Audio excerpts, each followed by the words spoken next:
So in this part, we will be looking at not principles, at steps for designing a unit of work. And as I mentioned earlier, we will take on the challenge of how we can actually enable children or students to work with the text. And then, and as I said in my in the part one of this lecture, what I wanted was that students actually are given tools to play with the story of the lion and the mouse in one in thousand ways, or you know what I mean, just in many ways, so that they actually can actually read it for themselves without you actually being there always. I'm not saying that teacher there's no room for the teacher to read, but maybe not in the beginning, maybe at the end, maybe once they actually read it for themselves, and you can start playing with them with modeling reading and all of this. But actually at the end, once they actually read it out for themselves, even the 5-year-olds, there are ways which I suggested in the modules that you could actually use, and I will give time to it next week. There are ways in the modules I have suggested with technology that even 5 pre-literate children can use and actually make sense out of a story, right? They can actually read it for themselves. So that's very good, because you teach them to be self-reliant, and also you teach them ICT skills, and that's all in the curriculum.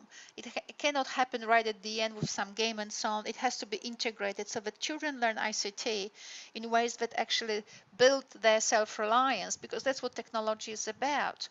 Building self-reliance is not about continuously asking other people to do things for us.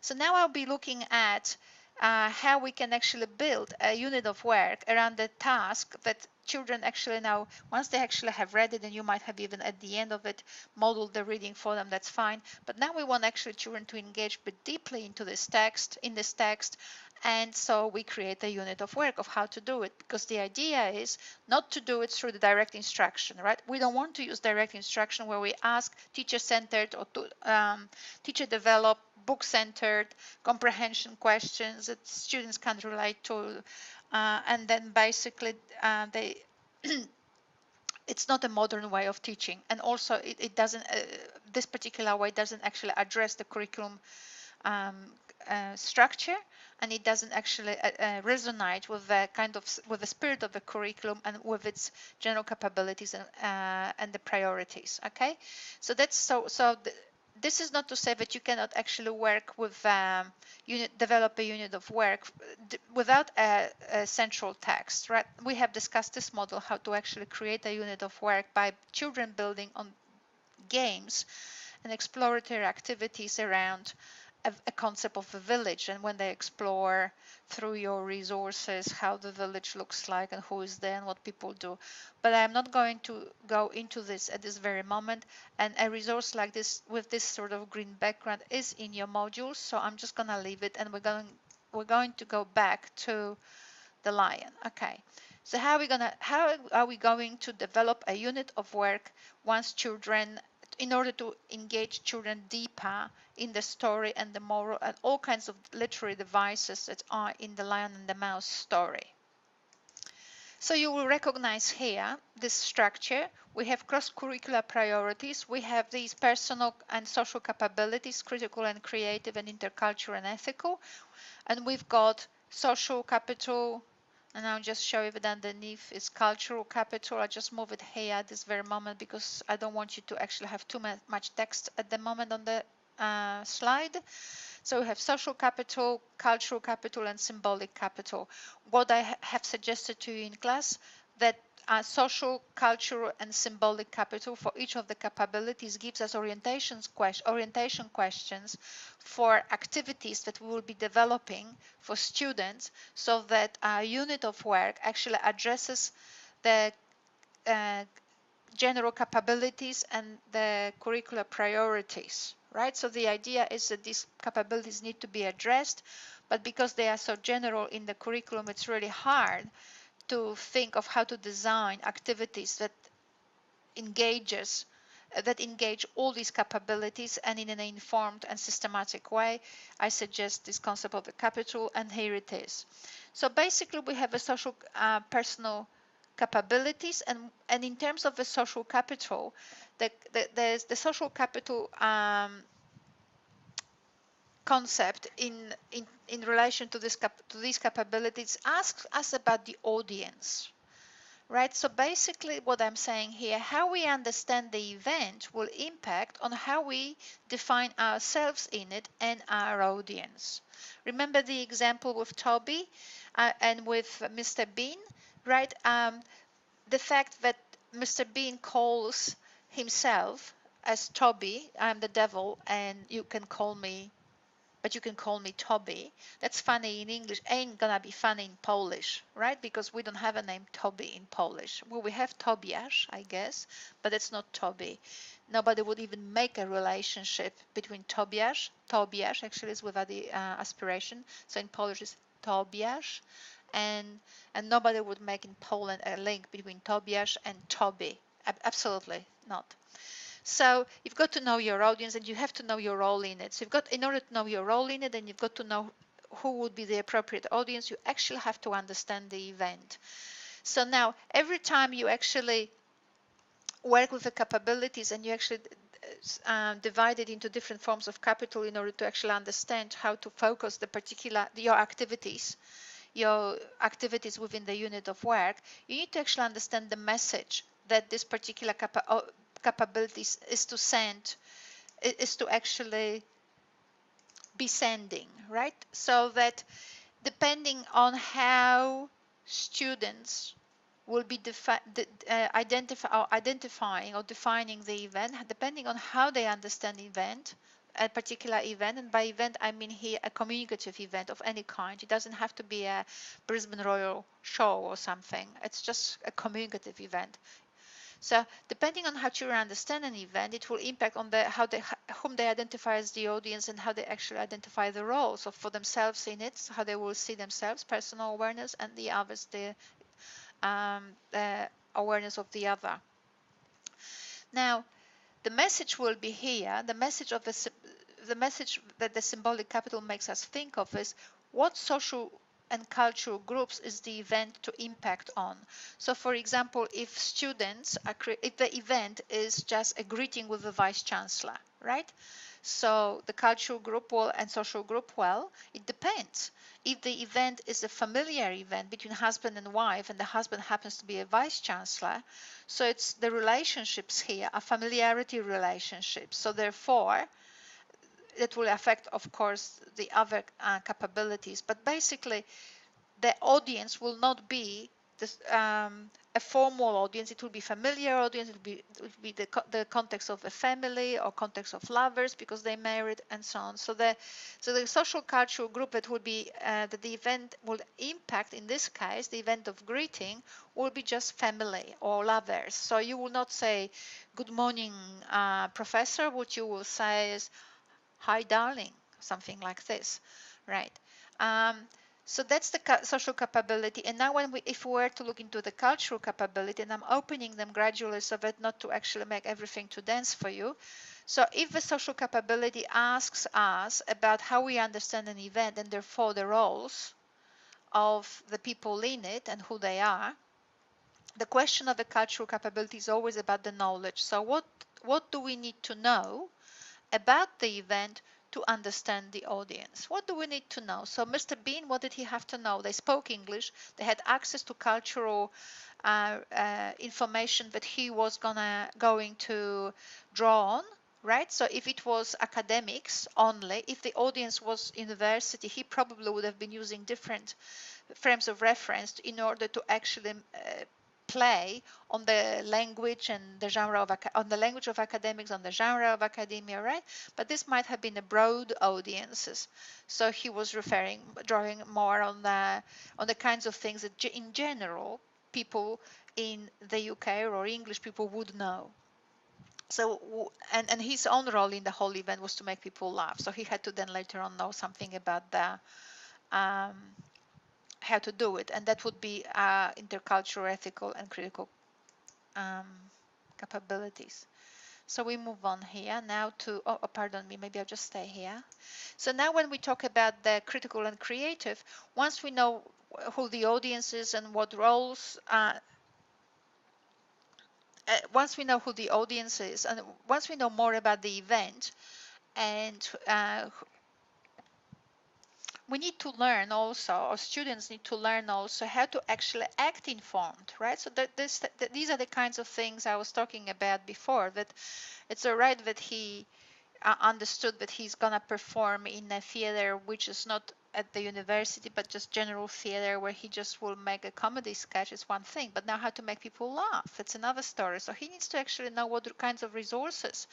That's one. So basically we need to know what kinds of resources do we need to access in order to act informed. So for Mr. Bean, what kind of resources does he need to access in order to be funny with this particular audience? So what kinds of resources? Now, very often, and as we discussed in the context of a what was it, talent contest, as a theme for in another lecture we're talking about a theme of a talent contest as the theme of a unit of work. So we were talking about that resources are all right, but then in order to actually choose the appropriate resources, we need to ask ourselves, the selections we make, what message do these selections actually send out to the audiences, right? And the message here is what social and cultural groups own those resources. So as we are actually asking ourselves what kind of resources do we need to access, we have to also ask ourselves about the ownership, because we could actually act very narrow and not actually consider particular social or cultural groups. And that's not necessarily good in the 21st century. We need to actually know who owns the resources. And then in the cultural capital, if I actually open it, we need to also know what tools and skills do we need in order to access these resources, right? Because as we spoke before, some tools and skills that we might need could be just ICT tools and therefore skills for using technology. So that's great. That's very much 21st century, but not all knowledge lives on the net.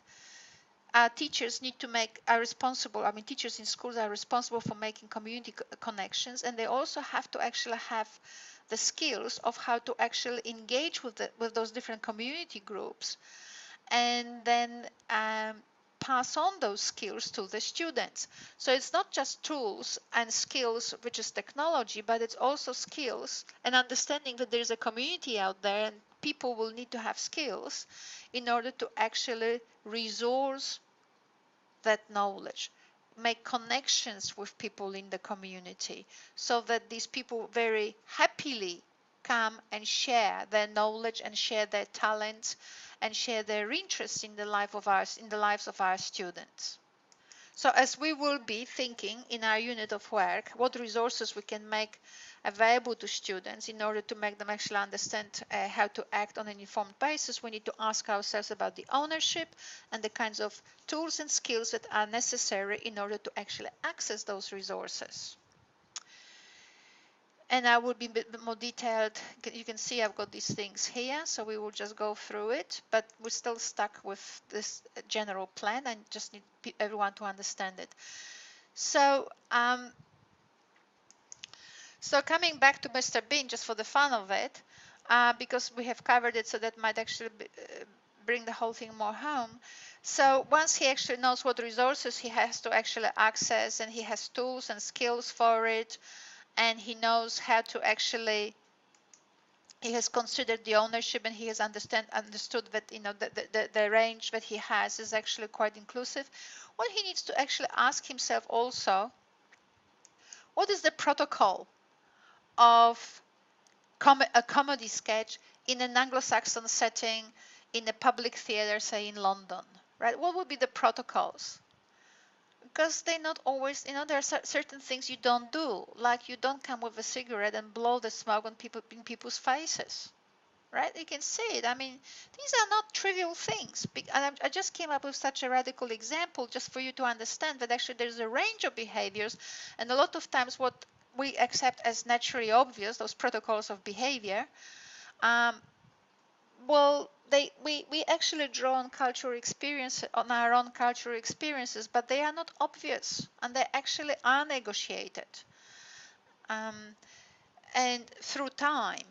So when we actually create an event with students, like whatever it will be, any theme you can think of for a unit of work, these protocols of how to actually act with the audience or how to be in the in a communicative act is very important. So not only the protocols of how to act we need to consider, but we also need to consider what kind of, so the message, the protocols we will be using, they send the message to the audience, which is what social and cultural groups do we validate as relevant, right?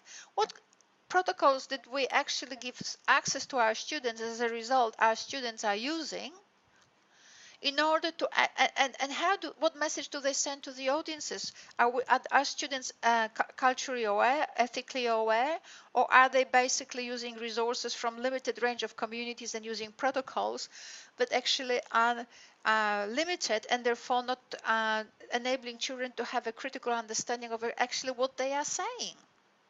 Right? We all know about the things like inappropriate jokes. They used to be appropriate until particular social and cultural groups said, well, not to us. And then we started to actually grow greater awareness of it.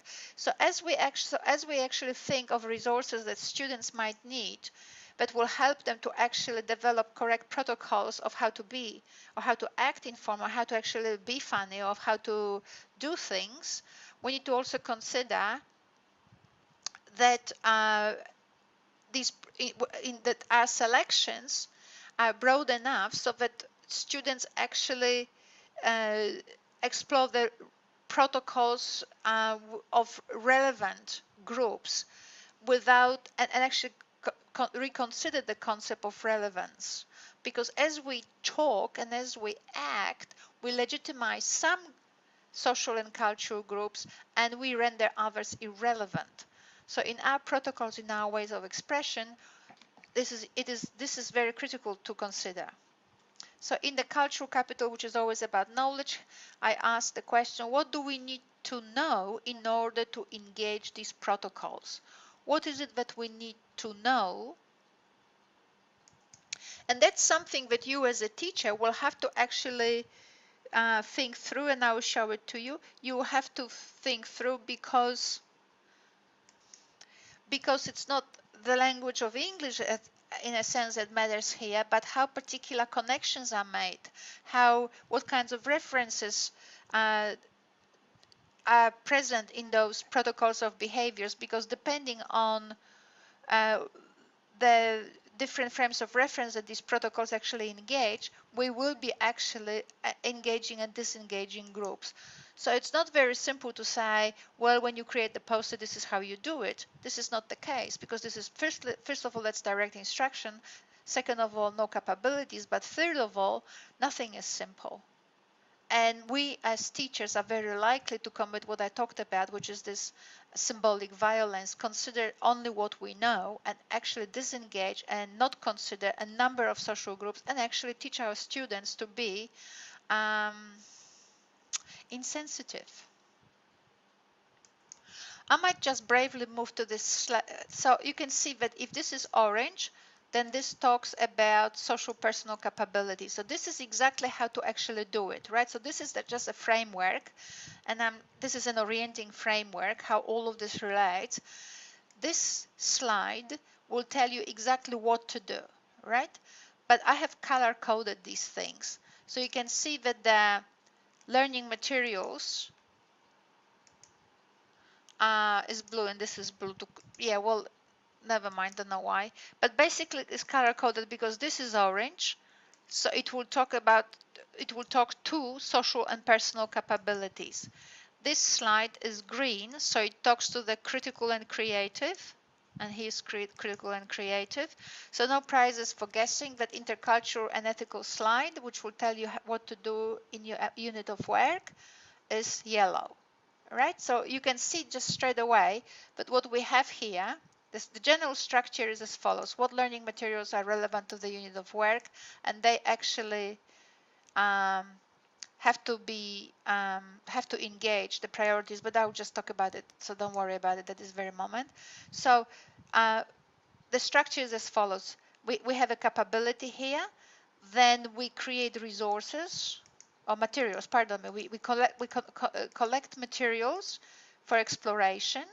And I suggest you actually, as you collect those materials, you divide them into what people do, why they do things, when they do this, and how they do this. It's very important. So that students, if you divide it, then students, when they actually engage in the activities which are about exploration, what they actually know, they know what they are actually exploring. Here they're exploring what people do. So, you know, people might be doing lots of things, like in the area of social capability. uh, Right, I just don't want to go run ahead of myself, but basically people do lots of things, and then students then will be actually exploring, well, why are they doing this particular thing, and when do they do it, pardon me, and how do they do it, right? So that's very important, so that students actually learn that there is a structure to our actions. So they learn that there is a structure to our actions, they learn to structure things, and they also learn a concept of taxonomy, that things belong together. Right? And all of this is very important because we teach children abstract thinking, and all of this not only supports or facilitates an easier understanding of the explorations they make, but also teaches them to actually think at the higher level. So not everything is, we do the poster, ma'am, how do we do a poster? Here's the poster, this is how you do a poster. Okay, we will put the green square, and then we put this big letter here, and what else is in the poster? Well, that will do. Oh, okay, thank you. This is our poster. Is it looking beautiful? Right? Absolutely, it's as simple can be. What we want children is actually to explore how the language works in action, and this is what collecting materials actually enables students to do. You collect the materials, children, and you organize them according to these questions. That focuses children research, children learn, explore about the world, what is in the world. These explorations give them building blocks then to actually identify what's important for them, which is this phase, and then evaluate whether they actually made good choices here, and then start creating their own thing. So that's more or less the structure. For each capability, we collect materials in the unit of work on which children can draw, and these are the building blocks in relation to which they create their explorations, identify what matters, and then evaluate their relevance, and then they build their own things. And I can hear some of you crying, what does this mean, we have to collect materials? I get that. But I had to remind you with this slide, we're collecting materials so that we don't end up with children sitting on the carpet, reading one book, and teacher monitoring whether they are producing the correct behaviors, the correct responses to the book, because that's not 21st century. That's old pedagogy done. Phil Cormack calls it, 18th, 19th century. In fact, it's in the 16th century. As soon as we had Reformation, we started actually having books and schools around books. So we moved out from monks only pedagogy or education. We started to actually introduce schools, and that's how it was done. So it's an old sort of reproduction model, and we don't want that. And there's no curriculum that actually we could actually attach to it. So we can attach someone's personal idea, which is, oh, this is how we've done it all the time. That's okay, but you're not going to be paid $70,000 for doing what they've done in the 16th century. You actually need to actually respond to the curriculum. Okay, so in order for children not to actually read my name and you can call me Toby, and teacher then explaining forever what Toby means, that was okay. Maybe in the 16th century they didn't consider this. In the 16th century, a book cost the same as a house today, and they didn't have the internet, and they didn't have bureaucracy, and I mean in a positive way, which is an organization of a community which was complex, international, connected, right? The world was completely different. So maybe looking at the book for the rest of your life and having a teacher telling you how to read it, maybe that was the way to go. I don't know. I haven't lived then.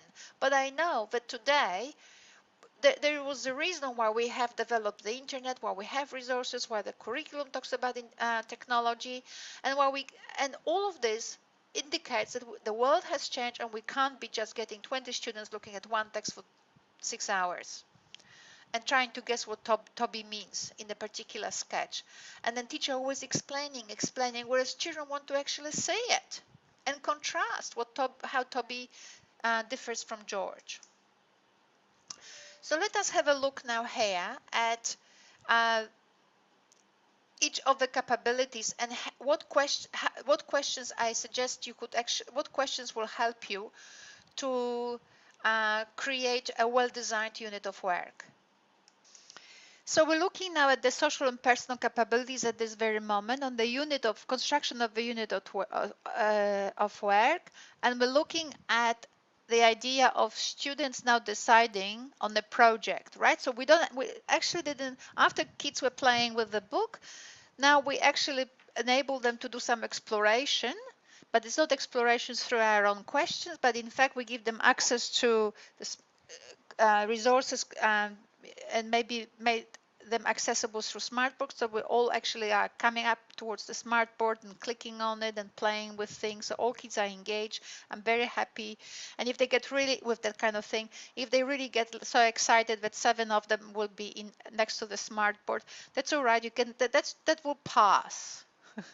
Right, but yeah, you can have a few of them at the smartboard, and or you can actually play with them in different ways, so they can actually at a given time only 5 students can be at the smartboard, right? Or maybe later on they will have access to all of that you created through the iPads as well. But yeah, so how we do it, it's another story, whether it's through smartboard or iPads. I would first do these exploratory activities a little bit as a class, and then go back to groups, and then as individuals. So I always divide it into 3 sort of levels. As a group first is exploratory things, then as a class first, then maybe as a group, then a little bit individual, then back to the group, and then back to the class. This is sort of such a direction. So students don't have a project yet, and they actually are trying to actually find out how they can explore the lion and the mouse, and you will be actually gradually moving them towards a project.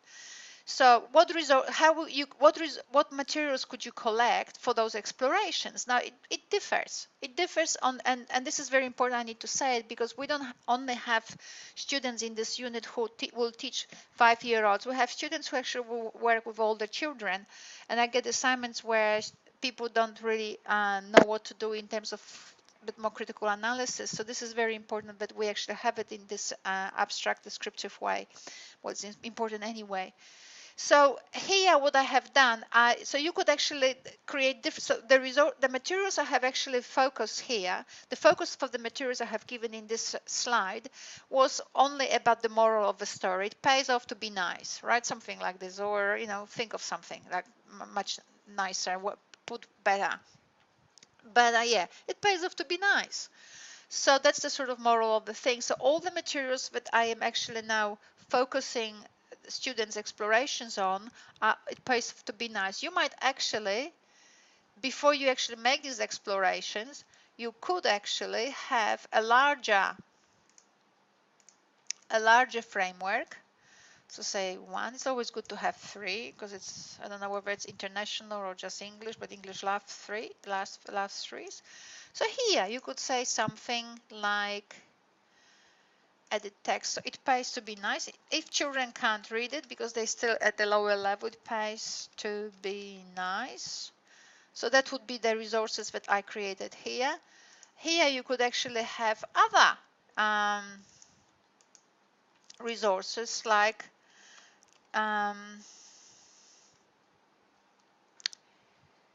storytelling, right? It's very simple storytelling. What here you will have so children will be learning how to tell a story, and So you will have here materials that actually focus on the uses of on the use of language, on the use of particular patterns, on the use of linguistic patterns in order to make a story, on the use on the aesthetics of a literary text that makes it actually sound like a literary text as opposed to me telling you the story about the lion and the mouse, which obviously was nothing like the person who like the original story. So, and I can't think of the third one. So anyway, how you which materials you will collect here: YouTube clips, cartoons, stories, examples in class of being nice, right? Whatever it is connected to a particular focus. So kids can actually click, I want this. So if kids cannot understand yet enough language and they've done enough of work to read the stories, so we don't want them to be exhausted anymore, you can just have a smiley here. You can have a picture here of someone telling a story, so you have a picture here. And then you can have some other theme that you will probably invent. Well, let's think of something.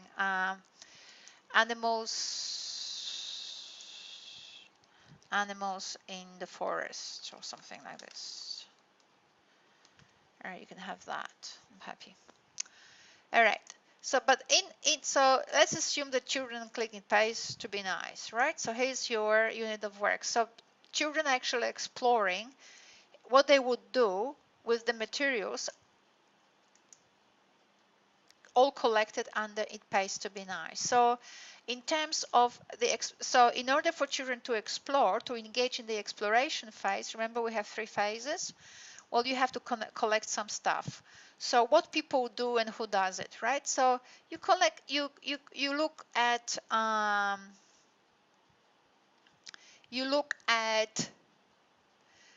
different resources like YouTube clips, cartoons, stories, examples in class of being nice. You can actually, once children did the YouTube clips, so it's all about nice, being nice. So what is the theme for what is nice? What people do? People are nice.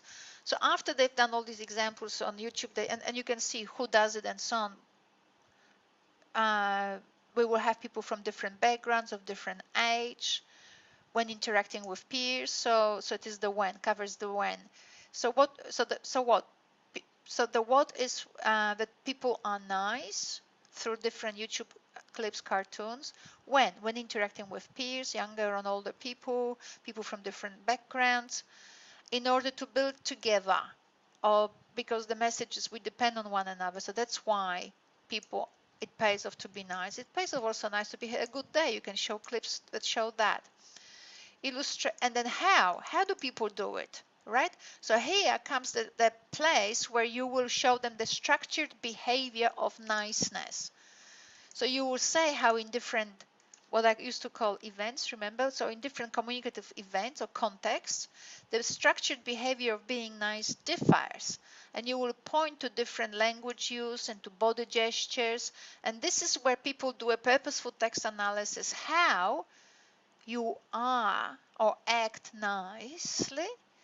How do you do it in different contexts? And kids can explore here, and that could be a lot of fun. And this is when you, for the how, when they explore, you can show them in different communicative events, like, I don't know, so if you want them to do a poster, so you can show them how, let me think, like, so how in the poster being nice is engaged. Think of something like,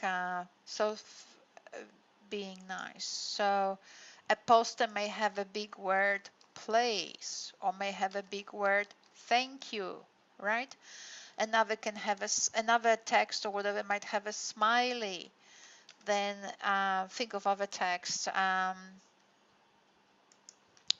Right, you will think of different genres, and as you have here different genres, right, what you here do, as a smart teacher would do, you actually are putting here ideas into kids' heads, what they can create, and genres, what they can create themselves, and use the ideas from those exploratory materials integrate in their own things they make to be nice. So what is to be nice is to create a nice card for someone. So we will show them what makes the card nice.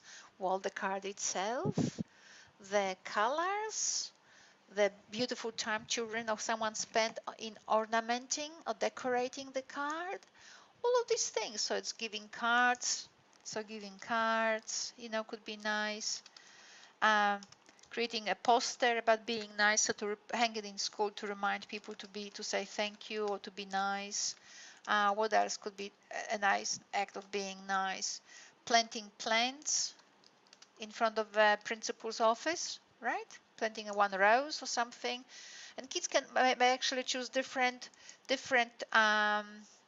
different assignments or different projects on the topic of being nice, and you just will have to cope, because that's how it is. It's the 21st century teacher. Sometimes you have them in class, sometimes you have them in groups, and sometimes you have the groups a little bit spread it around. But you can take the whole class, and the group can actually, in classroom, develop ways of how to actually go about this plant. You can make a whole event about this planting of a rose in front of a principal's window. Or you might not actually do this activity at all. But what I'm saying is, as students are learning how, this is your time when you actually think of different genres, and those genres will be then engaged by students in their projects, right? So there. So in the activity, explore, students using smartboard, discussions between one another in classrooms. What children actually do, they explore those materials on the topic of being nice. To identify the relevance to your projects, students then work in groups, and they think to themselves, first in groups, then on their own, then bring it back to the group. So there's a structure of working in the group. The group works together, then they divide to each other's task, and they say, okay, I will take this responsibility, I will take this responsibility, and they think either as individuals or in two. If the group is 4 people, maybe you spread it between two. The idea is to actually to prevent the situation where one person dominates the group. So you have to spread it, work in the group do the group work in different ways. So group work sometimes works as a group, sometimes as bits of a group work together, so 2 and 2, and sometimes individuals, right? Either way, you make sure that the workload gets spread between the members, so students work in groups, and then on their own, and then they share and discuss what is it that that these explorations made them think that would be relevant for them. Oh, we might create a poster for how to be nice at the cafeteria, or things like that. All right, so then they might actually have so there, and then students then may explore examples how different choices impact on groups and people.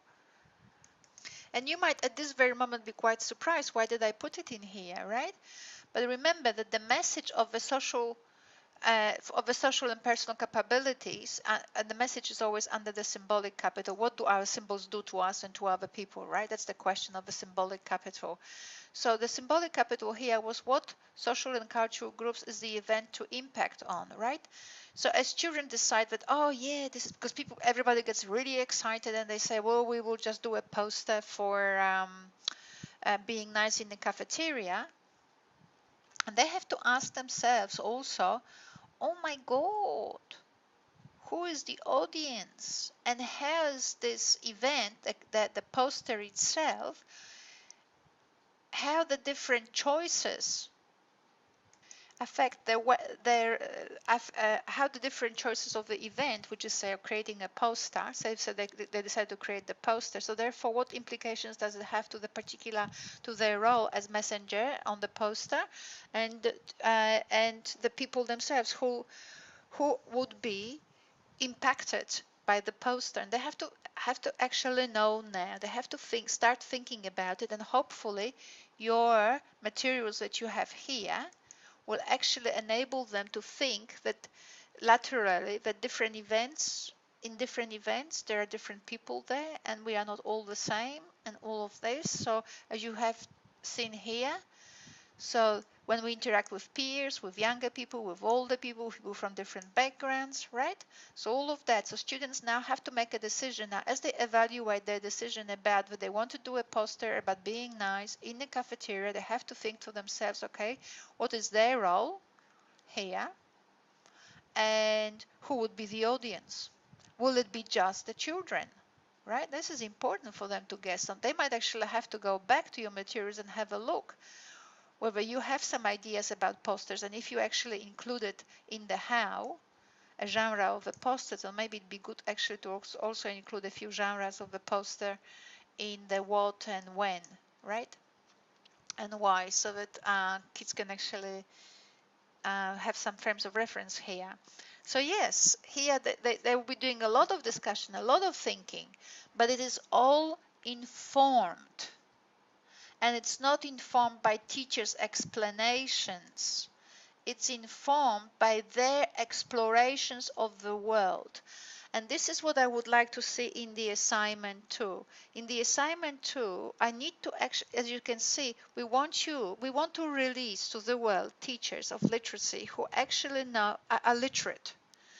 And I do suffer a lot when I hear that literacy and literacy exams for our students are very often because when you actually leave university, before you enter profession, they will give you a spelling test. But I have a feeling I've overheard that there will be other things they will be testing you on, not just spelling. So you might double check that. But in my view, if you have to be literate, you have to actually, just like for assignment 1, you had to develop a command of the abstract terms from the curriculum.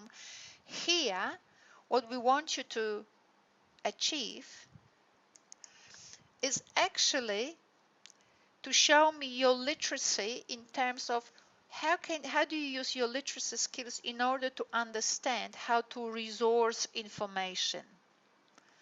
Fronting up in front of children with the book, it's the easiest thing to do. It's not worth $70,000 a year or 80 or 90 as people get paid nowadays, quite a lot depending on your length of work. You need to actually, at the end of the ELA 200, show me your literacy range. I will want to see in your assignment when you actually tell me how you would go about developing reading lessons for children. I want to also say the kind of material, so in your general, depending how you structure your assignment, but somewhere where you actually talk, because you will have an introduction to your assignment and then you'll have lessons. And in the introduction to the assignment, I will want to actually see the plan of the unit of work, the overall plan, why you actually might only produce 5 reading lessons, 5 lessons. I still want to see in front of the assignment a general structure of a unit of work. And what we will want to see, or I will want to see in your assignment, is your literacy, your capability to actually resource information. So I will want to see if you create a unit of work around children developing their own project based on the Lion and the Mouse story, and the unit of work they will select is about niceness, I will want to see that you actually can identify on the net YouTube clips which show people being nice. You can actually show me how to, you just give me the links and you can actually say from what minute to what minute you would show to students. You can create, you can pull out something from a movie and you just say I'll only show them the 10 seconds, right? So from here to here, so that's great. You can actually identify cartoons, you can identify stories, and you know, if you actually want to do it stories, you actually sooner or later when we go to the concept of resources and ownership of those resources, be very interesting if you actually here will include stories from you know how we have a strong storytelling tradition among indigenous people, so that would be very interesting if you actually include it so that children get actually exposed to different to that particular way of to particular ways in which storytellers actually express niceness. So that I haven't got enough experience in it, so maybe you can identify through Google, or maybe ask someone that you have, maybe an indigenous officer in some school. I don't know, but that would be interesting to actually know how to how you whether you are able to actually integrate also materials of coming from indigenous practices. Right, so it's very important that in your unit of that your assignment to doesn't, it's not like a typical 5 lesson plans. I'm not interested in it. I will want to say actually that you actually pull out, you actually identify in the first place, because you will also do other things, but we haven't spoken about it yet because that's another week and another week. But for this week, I will what I want you to do is, once you identify the focus for which you will be designing your unit of work, say that you do it for It Pays to Be Nice, the materials, I want to see links to them. I want to see that you actually know the internet. I want to see that you can actually know where to search for information and how to and you can actually organize it. So that's very important. So here, regarding the social and personal capability, you collect materials so that children can explore the concept of niceness in more than one way, and in relation to the question, so being nice and who, children and so on, why, when, and how.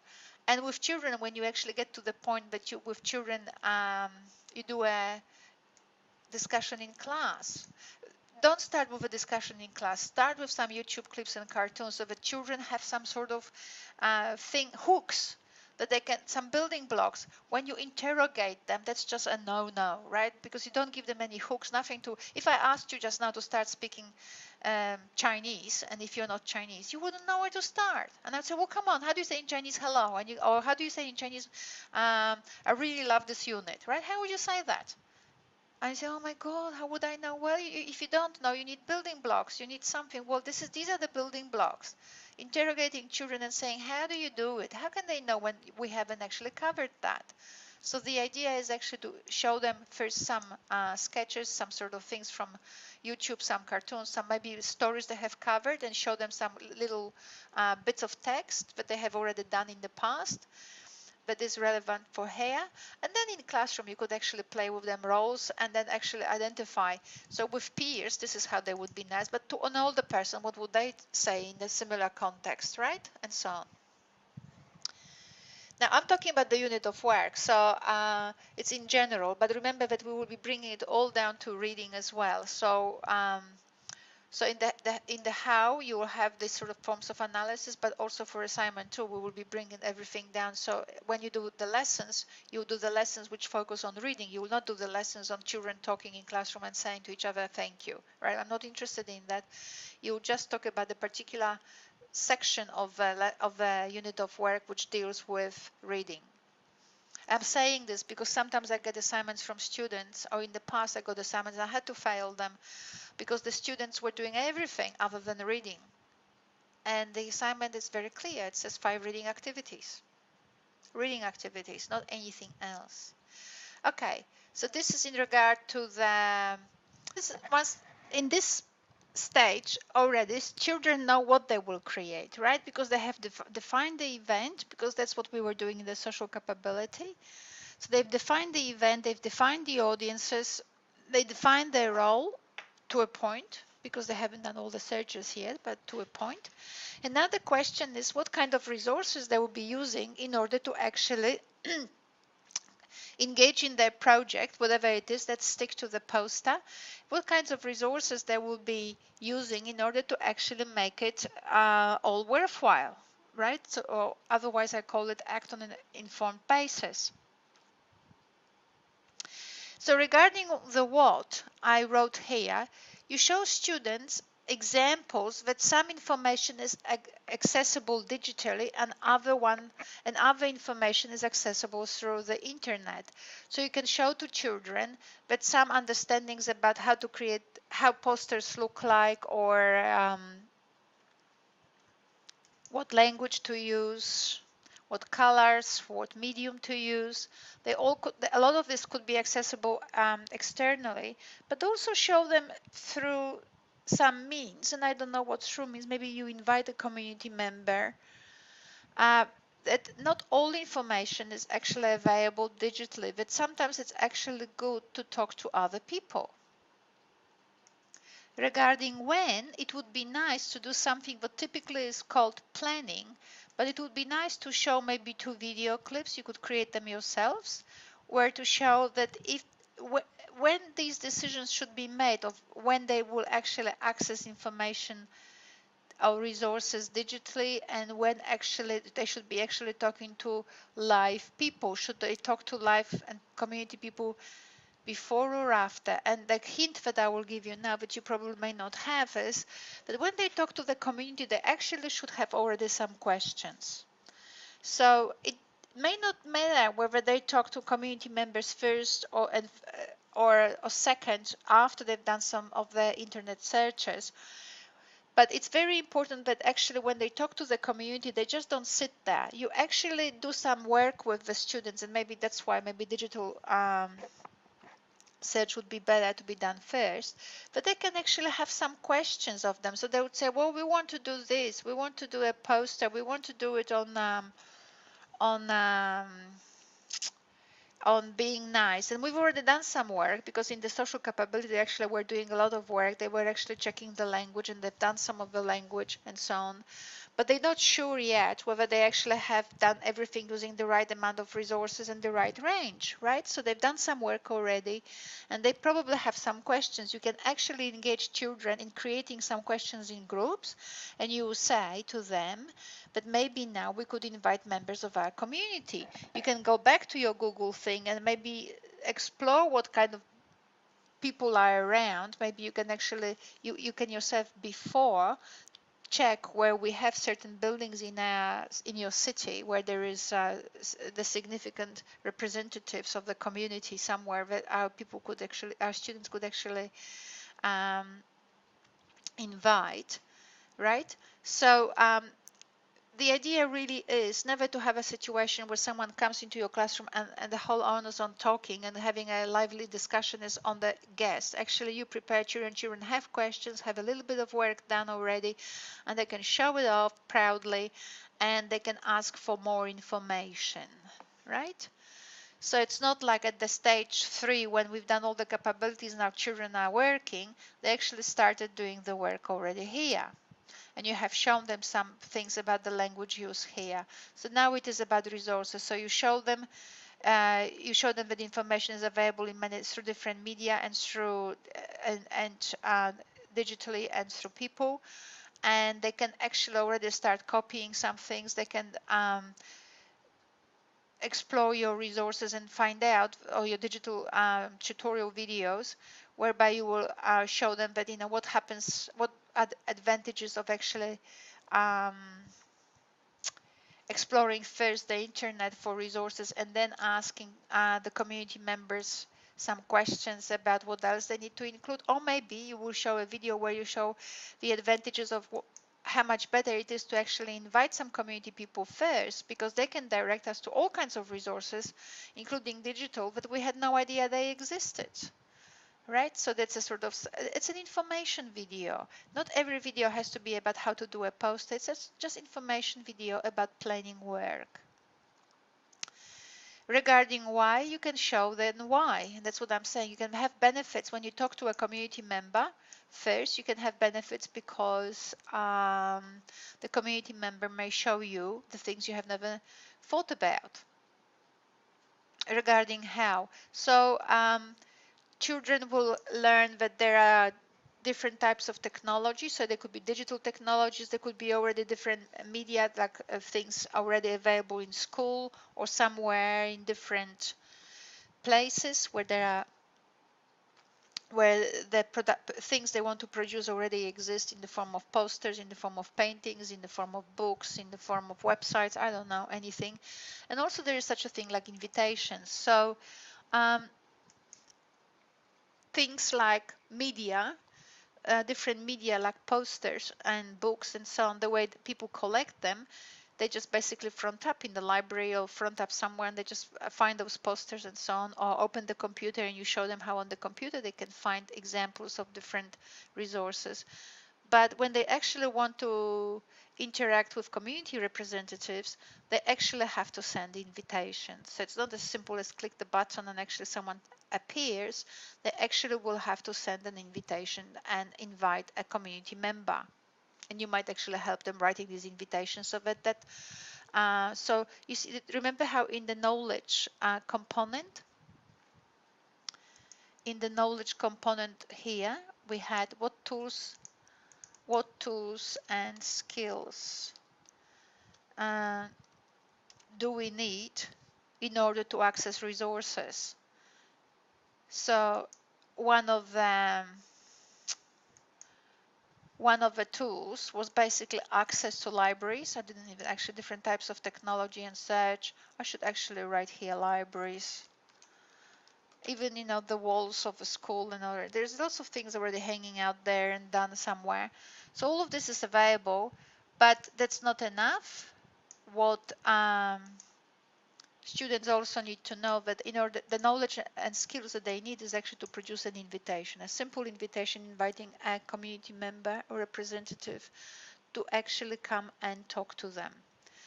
So regarding the 3 activities that I have designed in this relationship, in relation to the critical and creative capabilities, students learn what different resources are in the community for accessing and sharing relevant knowledge and skills.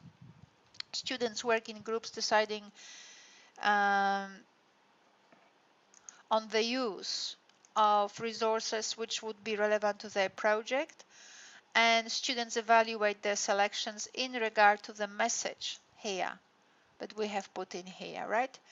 So students evaluate, and again, for each of those activities, what you have you have classroom activities, which is an exploration, then you have group activities, then you have individual activities, and group activities, and classroom activities. So all these 3 stages are not just group activities. You will be playing between different forms of engagement so that actually children like working a little bit on their own or in groups of 2 because they can focus more, but they also like to bring it into the group. They also like to tell other groups what they've done, and they also like a feedback from the teacher. So there's a sort of whole classroom activity. So you have all of these to your available to you, and you play with them, because it's very important that these different forms of focusing children actually are present.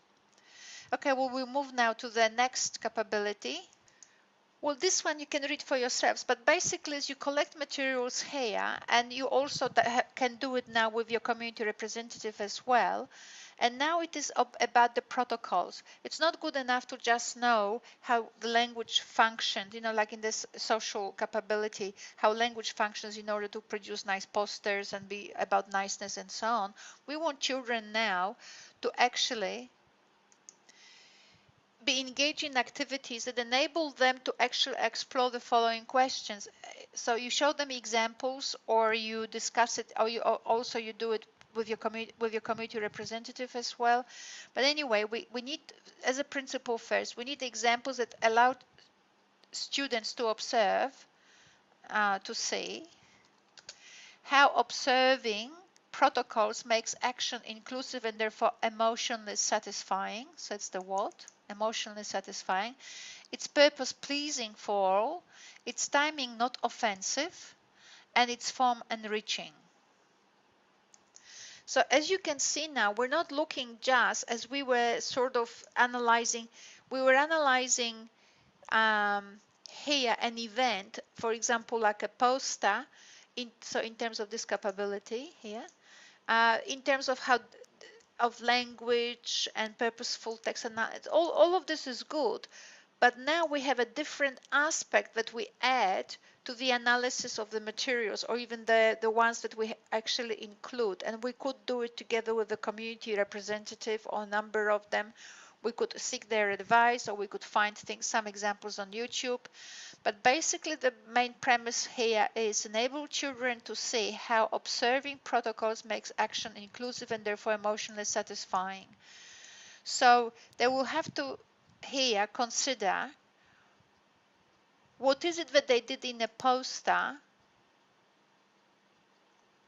that makes it inclusive and emotionally, so people do things, people do posters, but people do them in a way that is emotionally satisfying, and it's inclusive and therefore emotionally satisfying. So they have developed particular understandings here about the kinds of resources that they have to use, and that there is resources in the community. So they have a pretty good idea that the audience is complex, right, from here, that the community is there watching, and that there are ways of engaging protocols to make things enriching, satisfying, pleasing, and not offensive. And you might want to do it either with the community representatives or with your community officer, indigenous officer. You have these people in schools, but you might also create some contrasting examples. You can put them on as part of your resources, where you can show a poster which is kind of neutral, doesn't have any markings which make it um, local, which make the local community present. And it could be even simply by having stamps of different communities. Different communities have actually their different stamps or signatures, I don't know what we call it, some sort of icons, and just having just those stamps of those communities on our poster. So if there's a poster about being nice, I don't know, but we have, you know, a poster from the indigenous people, I mean, and not a poster, the signature or a stamp from an indigenous people organization, from say Asian people from different countries or from different groups, and so on, makes the poster richer, happier, and it actually gives it this sort of individual touch. It's us. That poster was produced by our community, not wasn't actually flown to us from Canberra, right? So it wasn't a neutral sort of don't smoke thing, right? But it was really something by the kids, from our community and for our community and with our community, which were the sentences that I produced actually for the capabilities um, in my earlier lecture. So the event is with the community, for the community, and in the community. So these sort of things are, once we make them somehow, once we actually add this intercultural and ethical capability accent to students' work, it will make it enriching, satisfying, not offensive, because it will be negotiated, and also as a result, all of this resonating with everyone, and therefore in that sense enriching. So I just gave you some sort of hints how to actually go about designing your units of work. We will go now and look into the kinds of things I have created in the modules, the kind of activities, how to integrate technology and go beyond that as well for the rest of the, I think, semester. So increasingly you get a grip on the tools and the principles of how to actually support children's reading. All right, hopefully it was interesting enough. And I don't expect necessarily you understanding everything here, but if you actually pay attention to the concerns that this model allows you to address, then not only you will do well in the assignment, but most of all, you will be in your own professional work, be more aware of the social, critical, and intercultural components of children's work and your job as a teacher of literacy. Thank you very much.